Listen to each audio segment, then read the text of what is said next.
benefit and catalytic developments that this will have brought to us, the impact by the HSR project itself, the external benefits and stimulus that it will create. Secondly, there is a fundamental need for us to review and reduce the cost of the project. And also, we have to honor and maintain the original objective to ensure that we stick to our 90 minutes we call travel time using the HSR Express travel time from Malaysia, from Kuala Lumpur to Singapore. Now, based on these needs, changes were proposed to the project structure, which include what was mentioned by the Minister in Singapore in Parliament, the asset code. To remove the asset code, which will provide flexibility to us. The project timeline is also being accelerated and by us, and also the technical aspects of the project, which include the alignment and also the station size, the design of the stations. We want to make it more functional and not too ostentatiously iconic, right? So that in itself also has impact on the cost of the project. So getting back to my idea of cost reductions, since the suspension of the project in 2018, we have been instructed by the government to explore options for cost reduction. We started with changes to the infrastructure, as I said earlier, example, the station design and the alignment.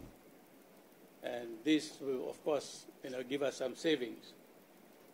And unfortunately, during this period of review, we were hit by the pandemic, the COVID-19, which forced us to relook at the project again, and even harder for more saving. To this end, we considered further changes to the project structure to reduce the financing costs. We also decided to leverage on our existing infrastructure to reduce the amount of construction that's needed. From the technical perspective, we reduce costs by making the HSR station functional, doing away, as I said, the iconic and expensive designs, moving the alignment away from challenging terrain.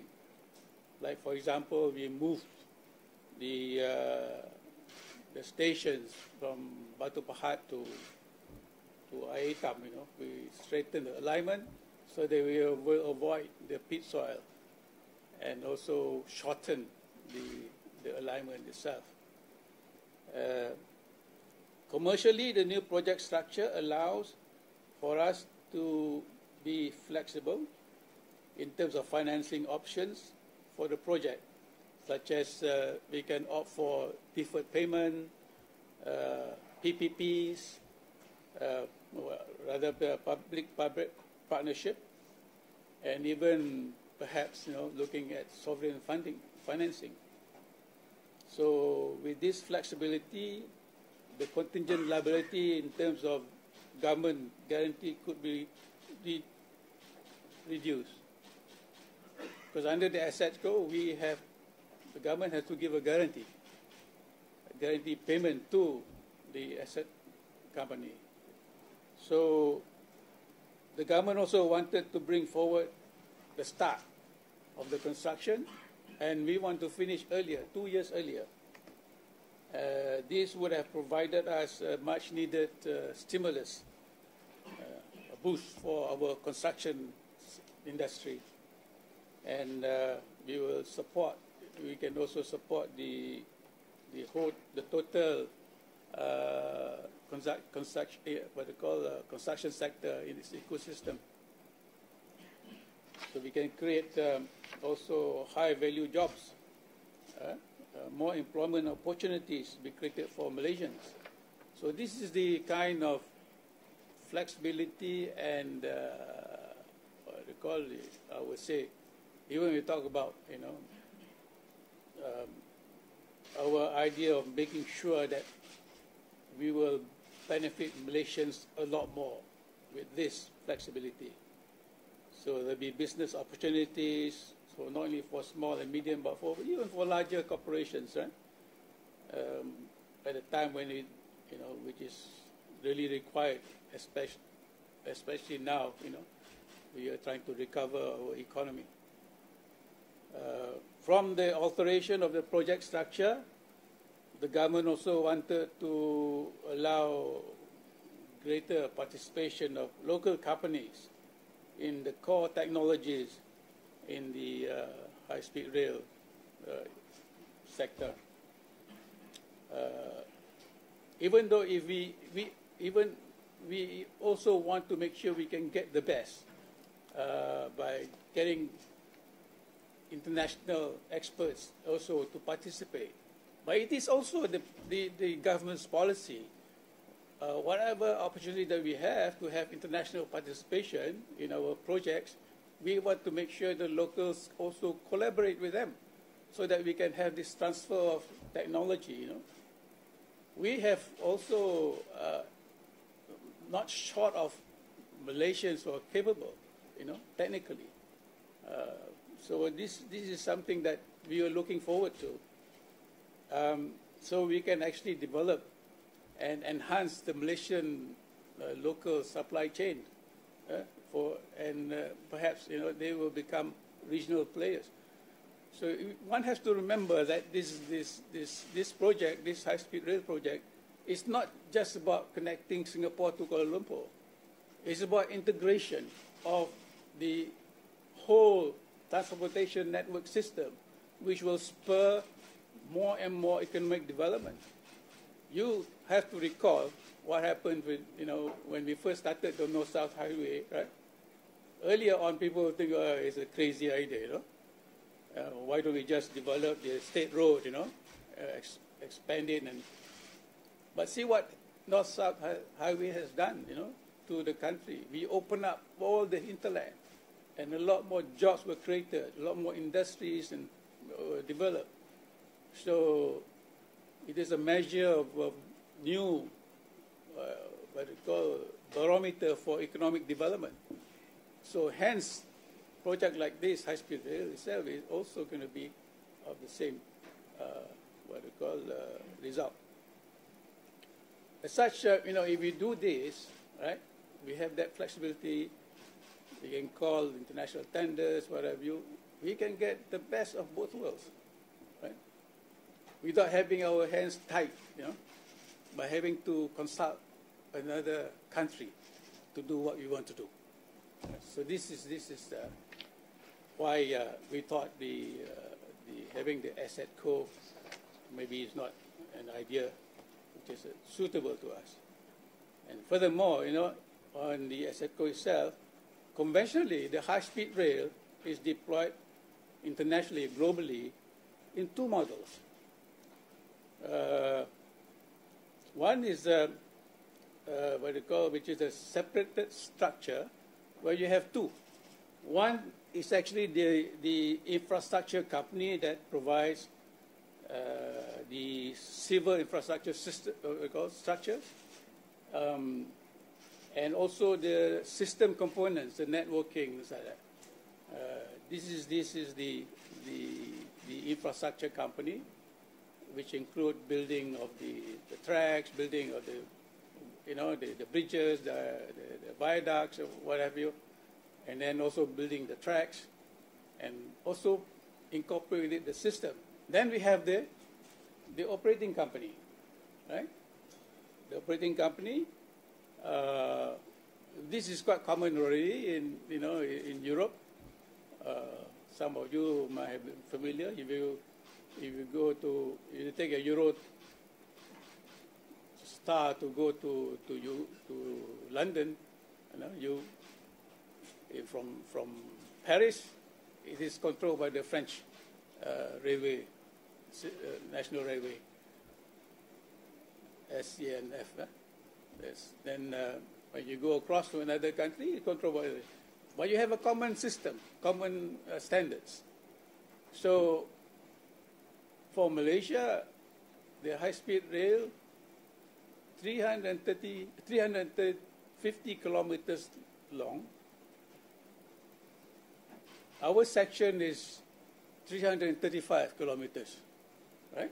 Yeah. And then you get another 15 kilometers. So I think it is only logical for us to make sure that we are able to control what's happening to the 335 kilometers. So this is what is happening elsewhere in the world. Then, of course, there's another structure, which is an integrated one, like in Japan, in China, and in Taiwan. Everything is one system, right? They control everything. So having an asset co is just adding another layer, which is to the business model, and nobody has done it. It is experimental, and I believe Indonesia, Morocco, and all other countries who started with the high-speed rail also not adopting this. Nobody heard of this. So, what is this asset co? In this particular instance, in this particular project, which is unique, is that it is responsible to supply, install, and maintain the trains, the tracks, even power supply, signaling and communication system, and will control the movement of the trains in Malaysia as well as Singapore. It is a very asset-heavy company, and it is going to be operated by a private consortium, right? So this private consortium is supposed to be the one that both Malaysia and Singapore are supposed to call for international tender. So you can imagine, because of this newness, they will put all kinds of risks premium into this, and we will be ending up paying more, and we will not have control over it. So if you want to change, for example, when with the track, we want to add other stations, or we want to go beyond Kuala Lumpur to integrate with something else, we can't do it, right? We have to get the permission from the other party. And this entity, this private consortium who owns the asset company, they don't have to listen to us, right? Because they have to make sure that they are responsible to whoever their shareholders are. And not only that, we have to be committed, and we have to provide guarantees to them. If, for example, they cannot make it, right, from the fees that they're supposed to collect, the government has to guarantee payment to them, annually. So something that we feel that maybe it is better for us to have the other conventional model, right, that's been adopted and tested elsewhere. So if we can do that, we can be assured of getting the best, the high quality, and in terms of safety and reliability, will also be assured. This is why I think the reason why we decided that maybe that is not the right idea. Okay, so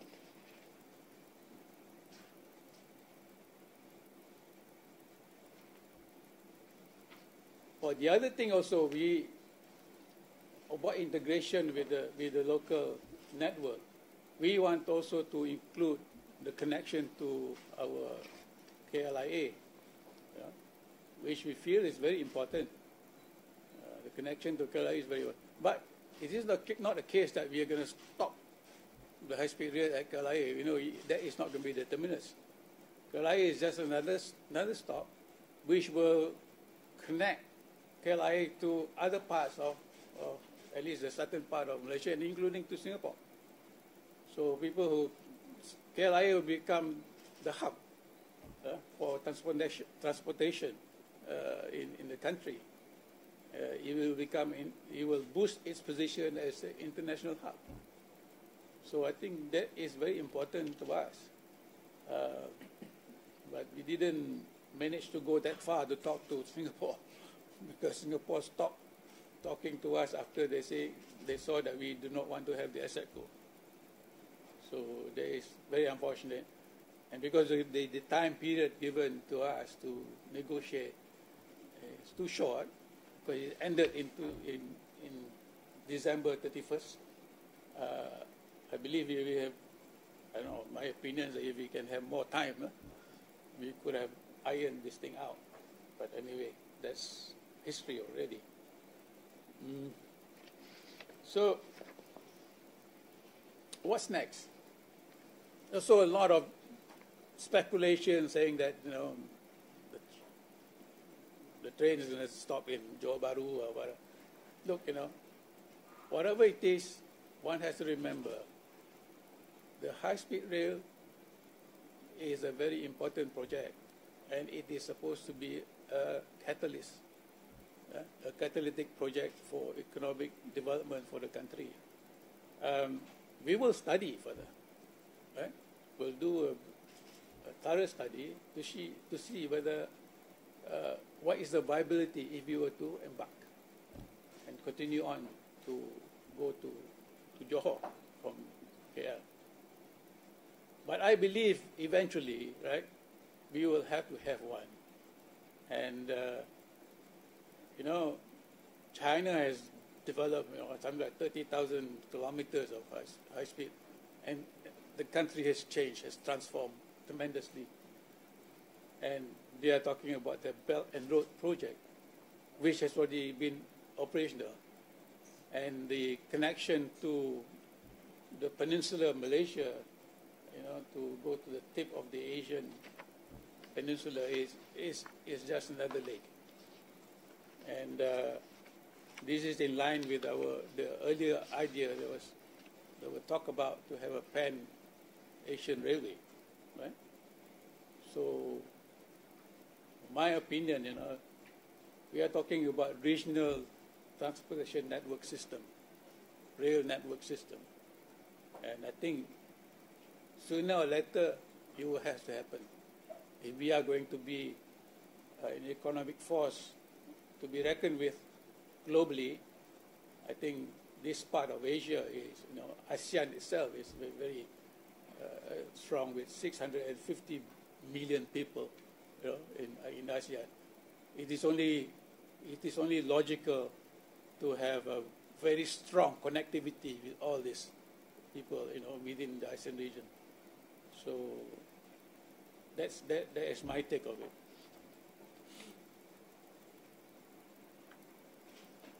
Okay. All right. Thank you so much, Sri. Don't worry, guys. We're going to be sharing the press statement for reference after this. So now I think I'm going to get our colleague Tony to go to share with us some background of the project. Okay. Okay. Proceed. I think we look too long.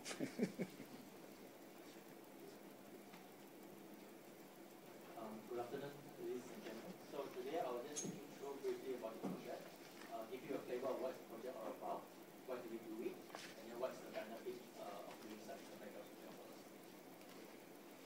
So let's start with the most basic thing, high-speed rail. Right? Why high-speed rail?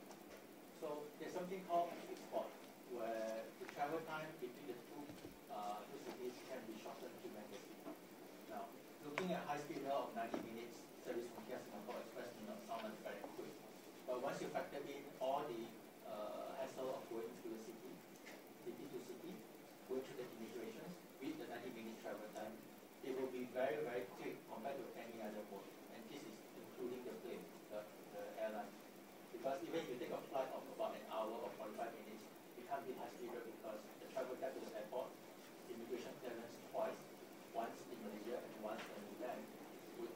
therefore add up a lot of travel time in your case. And all the other modes that we have, the car, the bus, even our conventional train, KTM, none of this will be any faster than travel time or high-speed rail. So therefore, from the rail perspective, from a travel perspective, high-speed rail provide the most convincing travel mode for our passengers. And we also know that KL Singapore is also the most frequently used air route in the world, or the top 3 in the world, where it is the busiest corridor for our airlines. So high-speed rail can provide the alternative. The second reason, and probably the equally important and not more important reason, is the benefit high-speed rail can bring to the country. So if you look at economic benefits of this project, especially from the construction, the operations, from the jobs that it created, is tremendous. The numbers that you see here, the 99 billion ringgit, is just directly from the project itself. These are true all demand multiplied effect that the project can generate. The job that is created here, 81,000, may sound like a lot, but it's actually it's quite comparable even compared to our MRT projects, our LRT projects. And these are jobs that where it's benefiting our people, especially our engineers, our semi-skilled people who can be part of the project. Now, the benefit doesn't stop there, right? These are all direct benefits. What about consultants who help us in this project? What about Machikia who actually supply food to the consultant and to the project? They do benefit as well, and this is what we know, what is called as wider economic benefits. And the numbers may seem staggering. It's because this has been spread across 4 states and 2 federal territories, and it's a very, very wide coverage of the most populous corridor in Malaysia. So the 200 to 650 billion is what we can capture. We just need to work on that. And the 170 to 400,000 jobs created, this is where everyone along the corridor, the cities, the town that will be connected will benefit from this project. So briefly on the history, on the origin of this project, back in 2010, government of the day has embarked on a major transformation program, one of which is the NKEA, the National Key Economic Area. So high-speed rail has been identified as one of the key transport projects for Greater KL. This is where the project started. Since then, the authority at the point in time, SPED, Suruhanjaya Perkhidmatan Awam Darat, has been tasked to study the project in detail and perform this study to look at how viable is this project, what is the right technology for this project, how should we run it, is there a benefit to the country, what does it cost the country. So the result has been very favorable, and it was being proposed to Singapore in 2013. And this is when both Malaysia and Singapore has jointly agreed to look at the project and to start discussion. Fast forward 3 years later, 2016 is when both governments signed the agreement, a bilateral agreement, December 2016. Of course, we all know what happened in 2018, where we have a major event, the general elections, and there was a change of government. And at one time, the government of the day will also want to review all projects, including high-speed rail. No infra project was spared, including high-speed rail. And as a result of one of the considerations is to then suspend this project for 2 years. That agreement to suspend started it was in September 2018. And the suspension will last until May this year. And subsequent to that, the agreement with Singapore government is to further extend this suspension to 31st December. This is when the deadline of the agreement lapsed, when both governments couldn't come to an agreement to how do we proceed with the project after Malaysia government has provided our proposal. And later I will show a bit of the proposal. So that's a bit of history on how we have evolved from the study itself, the feasibility, to the agreement, and now to the termination of the agreement. So a moment ago, Tan Sri has also mentioned some of the changes that we have done. Now, if you look at the map on the left, that's the original alignment, original corridor, where all the stations have been indicated. These stations has been scaled back in our new proposal, predominantly to drive costs down and to improve the use of the stations by the passengers. Equally important, you also see that the Batu Pass station has been moved to Hitam, although in general it's not very far apart, it's about 20 minutes drive from one to the other, but it's a huge project cost saving. You can see, you know, the see how this one is meant like that. You straighten it. So the straightening of the alignment in Batu Pahat to Air Town do help in two ways. One, we avoided the big soil area, therefore the construction is much easier and less costly, and we can maximize accurate construction as opposed to building viaducts with expensive foundations. The second reason is it's also a benefit of realignment is that the alignment is so shorter now and helps in the travel time. The other aspect of the cost reduction besides stations as well as realignment is also to then can we relook at our existing railway assets, both in terms of cost reduction by reusing ERL track as well as integration. So using ERL track does not mean passengers coming from Singapore or coming from Johor has to stop in KLIA. What it means is that we can leverage on the asset, sweat the asset, and yet still we can provide a 90 minutes express service non-stop from here to Singapore, because we can bypass KLIA using the bypass link which is shown quite small on the slide. For domestic service, this is where the added benefit of having a KLIA stop. Imagine if you want to take a flight to US for holiday, of course not now, but if you want to take a flight to Europe or US for holiday, you need to go to KLIA. Now, if you are living in Seremban or if you are living in Malacca, your only option probably is to take taxi. But with these green connections, you can actually take a high-speed rail and drop off in KLIA. So it makes travel much more convenient from major towns to KLIA. So this is a big boost to our airport as well as to our local travel. And it has no impact to the express service of 19 minutes. Yeah, we have not compromised in terms of the direct express from KL to Singapore, because you don't have to stop in KLIA. You can still use the bypass and the express will just go straight on. Right? Yes, that's it. So again, if you also take a look at the map on the right side, you will notice that the ER section is fairly short relative to the HSR sections. ER is about 50 plus kilometers out of 300 over kilometers. So although the ER section has a speed limited to 160 km per hour, however, the short distance doesn't add that many minutes to the travel time. And because of the overall reduction in length, we can still achieve 90 minutes. And we still can achieve high speed of 350 km per hour in the green section. So therefore, this project remains as high speed, and yet we can get more connections through ERL and cost reduction as well.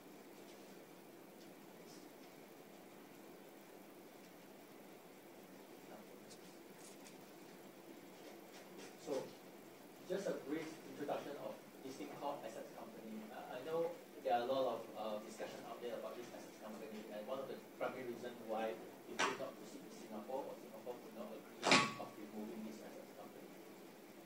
So, in a nutshell, the assets company that is being discussed here is a company that is supposed to bring the technology from their country, be it China, Japan, or even Europe. The company is supposed to provide the rolling stock or the train sets for this project, so that is used by the operator. We also provide the track, the communications, the signaling, and also the overhead catering system or the power supply for the train. So these are generally imported components with some local materials that will be part of the SSCO scope. So the SSCO is supposed to bring all this technology into the HSR system, implement it, and operate it during the project for both Malaysia and Singapore, because the track, the system will be used throughout KL and Singapore. And the role of the SSCO here is one, to provide train for the operator to use, and second is to run the train network, the track itself, so that the train will know what's the timetable and will know when to leave the station. Now, this SSCO is part of a bigger scheme because this SSCO sits right in the middle of the whole system, or whole ecosystem. At the top is a service, the OPCO service. These are the companies that were supposed to provide the services by renting the train from SSCO. They will provide service for the International Express. We call it as OPCO International. And there's also another operator that provides only service within Malaysia, or OPCO Domestic. Their primary focus is to generate revenue by selling tickets to the passengers. Below the SSCO is the infra coast. This is where MyHSR for Malaysia and Singapore HSR for Singapore will play our role as the project owner as well as the infrastructure company. Our role is to implement the infrastructure, these include stations, the tunnel, the viaducts, the alignment itself, for within our territory up to the border. So you can see that at the infrastructure level, we manage our infra within our country. At the service level, we do have a separations, but at the system level, there's only one system that connects Malaysia all the way to Singapore. And the SSCO is going to be jointly selected by both countries and jointly managed by both countries. And this SSCO has full control on the trade and the trade movement itself.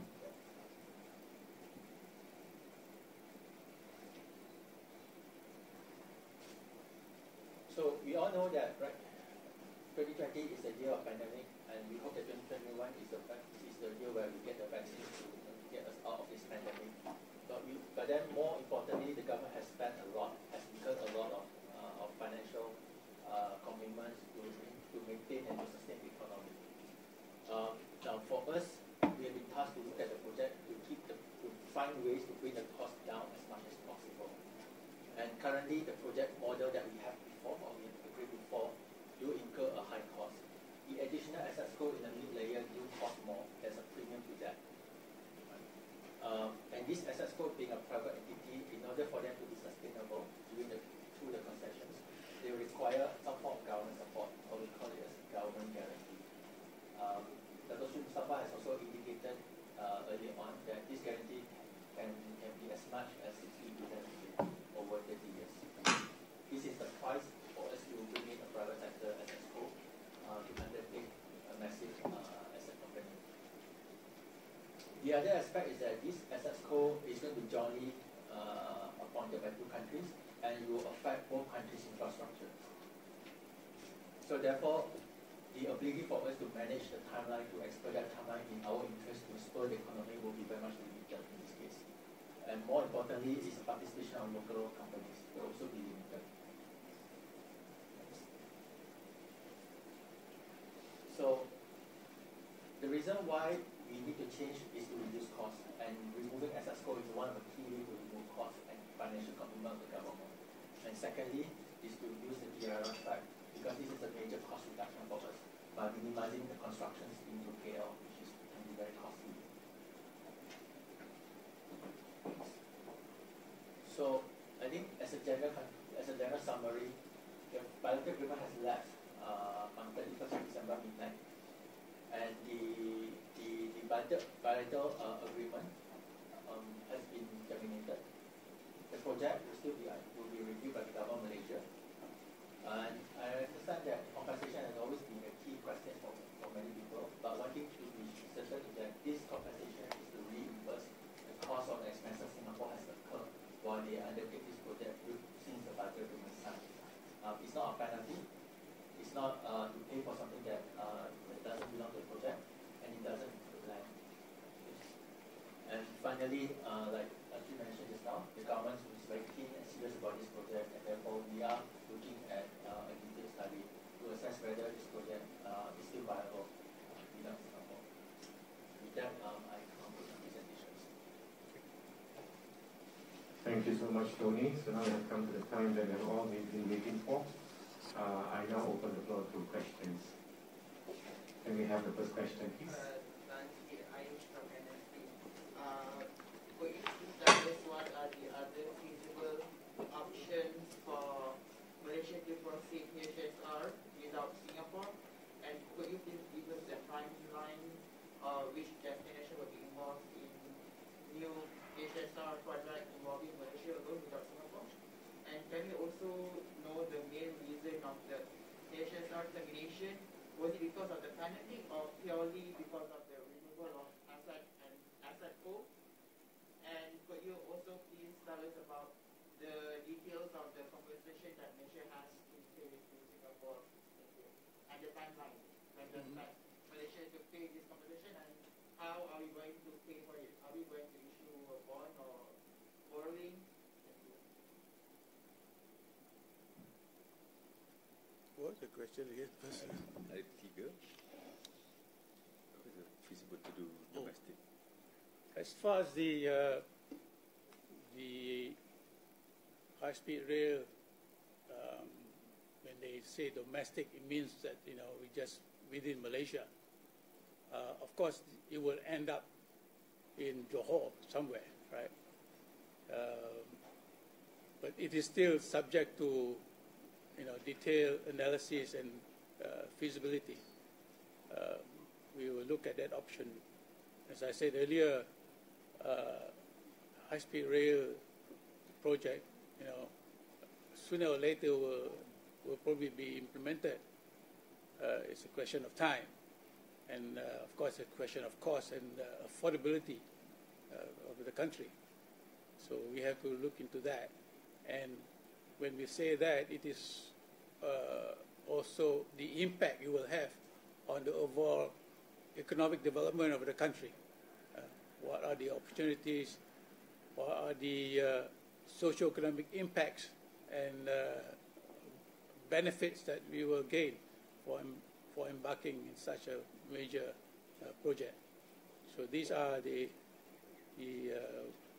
areas and aspects that we will look into when we do the feasibility and viability studies. You asked about the reason for termination. The reason for termination, which I have said earlier, is because we wanted changes, and what was agreed in the bilateral agreement. I think one has to take into account, in 2013 or 2016, when things were different, right? Our economy was different, and now it's totally also very, very different, especially with the impact of the COVID-19 pandemic. So we have to reassess, the cost that the government is going to incur, and so that for that reason we wanted to review and propose some changes in terms of its alignment, in terms of its project structure, the business model that we wanted to do, and most importantly, I would say that when you have a major aspect of the project in terms of what is termed now as the asset co, right, which is not really within our control. So I think that in itself, limits us to, having to do what we would like to do in terms of the project structure, project financing, and what are the options. We cannot select options without the concurrence of another sovereignty, So this is something that I think, this is one and only chance that we have, right, to embark on a project of this nature, and I think we should maximize to the best that we can for the benefit of our own people. Yeah. Right. So that is the reason why we propose these changes, and of course it will include integration with other transportation network system that we have in the country. The development of the country, as I said earlier, is predicated by the efficiency and of the connectivity, whether it is goods or people, right? So that is very, very important to us. When you ask about the compensation details, I cannot give you the details because it's still being assessed. But rest assured, I think the compensation is actually part of the bilateral agreement, and we have to honor that. Both parties have to honor the provisions of bilateral agreement. So the details of it, the amount to be compensated is still being worked out. So that's all I can say at this point in time. Yeah. All right. Tony, want to add something? Let me just add. I think one key issue about the reporting thus far has been about all sorts of allegations about how instead of doing this KL Singapore high-speed rail project, there is another project that the government wanted to embark on and wanted to do in a certain way, terminate in a certain city within Malaysia using different technology. Let me just categorically say there is no other project that the government has committed itself to do other than this KL Singapore high-speed rail project. So therefore, those speculations are not true. There is no such thing as KLJB high-speed rail project. So there's no decision on that. We have been working very hard to make sure that this project can happen together to reach an agreement with Singapore all the way up to New Year's Eve, to make sure that it can be done, because we believe in it. Since it did not happen, we don't have a backup project. We have to do a detailed study to make sure that whatever future project we want to replace this project with can stand on its own, under its own merit. It is feasible, it is viable, it can raise its own financing, it has enough leg to stand on its own. There is no direct nego project to be awarded, nothing, no such thing. Okay. So maybe you also want to comment on the processes of compensation? Okay, on compensation, I read with great concern about accusations of lack of transparency on the Malaysian government. For the true fact is there is no amount to be disclosed yet. The process of compensation is that Singapore is going to finalize. This is what they mentioned during Parliament speech, that they are going to finalize what they think should be the claims for compensation. They themselves don't know what it is. They haven't submitted to us. So how can we disclose what is something that is not submitted to us yet? So that is the truth. That is the real story. And to answer whether we need to raise bonds to pay for compensation, it's not going to be that big for the government to have to raise bonds to pay for the compensation.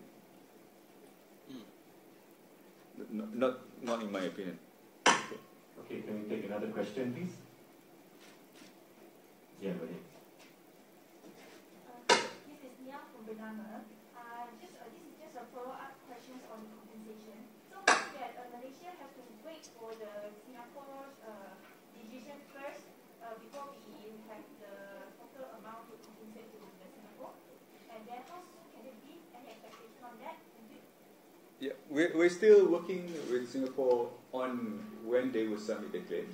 Once the claim is submitted, we will do our due diligence to make sure that the claims are reasonable and actually can be verified.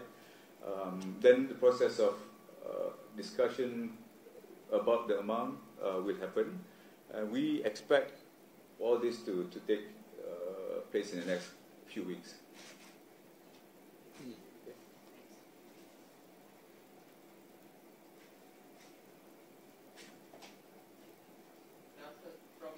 From your end, do you have any estimation on how much should be the compensation?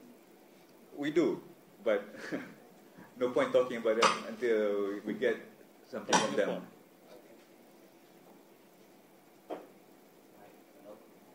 Coming from the start, so I understand the original alignment has been pretty much locked down, and land acquisition has been completed. Is that correct? No. No, there's no land acquisition yet.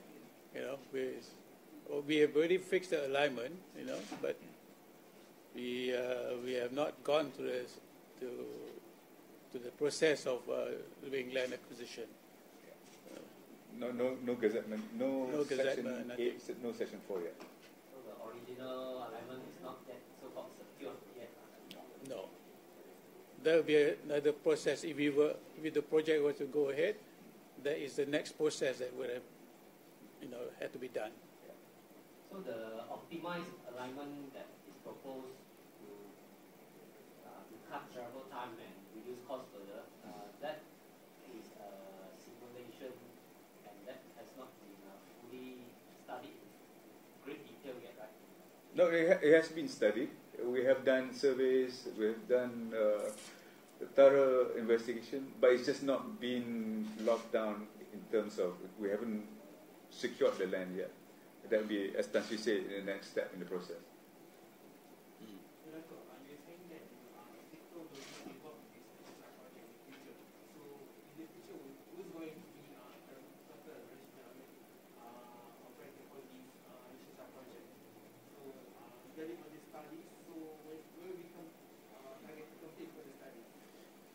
Okay, let me step back on your question.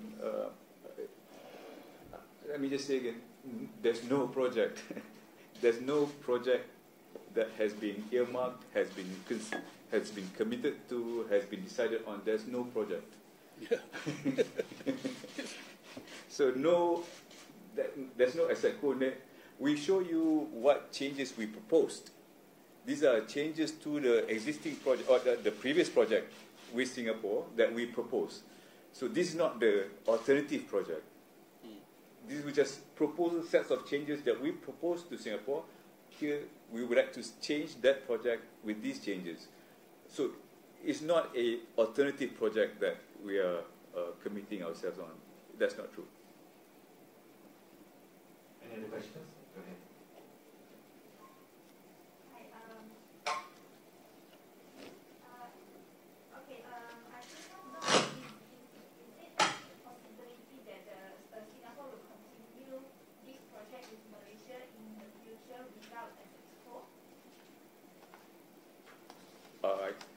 I wish I have a crystal ball. but if I remember correctly, at the end of the minister's speech in Parliament, he did say that it's open. Yeah, they're open. But if I can recall, he said that we are open, but it is completely going to be a new arrangement or agreement. As far as this current agreement is concerned, it's lapsed and it's considered terminated. So that chapter is closed. So possibility of the future is there, but it's going to be under a new arrangement. Maybe they might accept the idea of not having asset code. All right, more questions. Yes, ma'am, go ahead. Just to make sure I heard you correctly, all this optimization, there wasn't chance for us to present to Singapore yet, because the moment you broach the subject of removal of asset scope, the negotiations pretty much ended there. No, actually, we gave them the whole list of changes that we would like to propose. But I guess based on priorities, we started with asset co first, and then we got stuck there. But they don't know about all the changes. We have one more question. Go ahead, AWANI.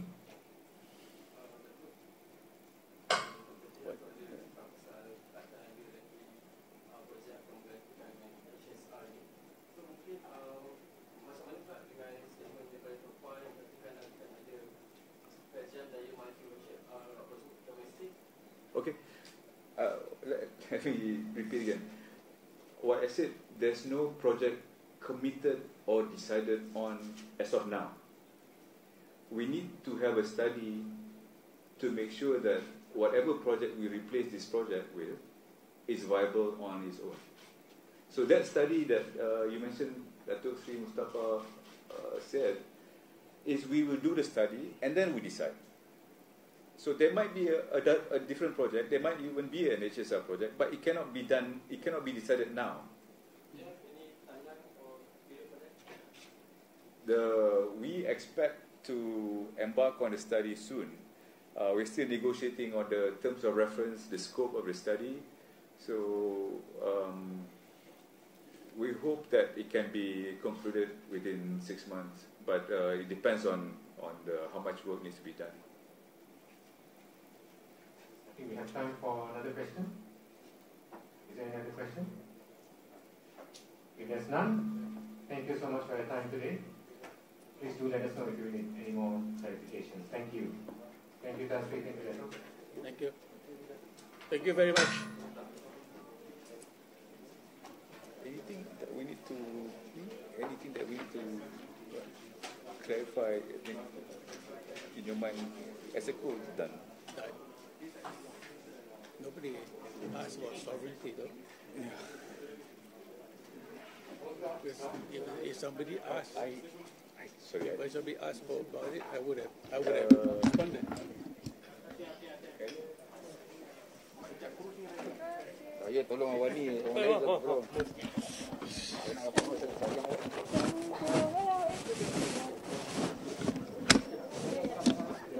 Din, kita settle